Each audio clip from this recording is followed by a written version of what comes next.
Hi, my name is Emily, and this is my 180 story. I was raised in a non-Christian household. Parents are divorced, not doing the most legal activities, raised in Seattle, Washington. And as a middle schooler, high schooler, kind of like that age range, I didn't know Christ. I kind of knew of him from my grandparents, from my aunts, from my uncles. Like when I'd go sleep over at their house, they would bring me to church and I'd get this little tiny glimpse of hope.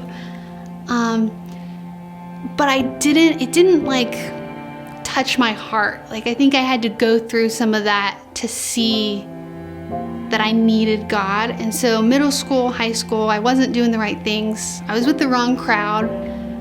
I wasn't happy with my home life. There's fighting every day, morning, night, skipping school, not doing the right things. And there's a moment, I think, when my uncle was killed, I decided that I needed to get out. So I called my grandma and I was like, I need to move out. Like, I need some sort of hope. And in that moment, there was a lot of wrestling with like family and friends. And that was kind of my turning point of, I need something more than what is happening. And so I decided to follow Jesus like shortly when I moved in with her. And I think my life would have been completely different looking at it. Like when I look at my friends that I was friends with in Seattle, a lot of them were doing drugs or in and out of jail, or like I was best friends with them. Like even now, like I'll still message them and I'll say like, hey, I'm praying for you.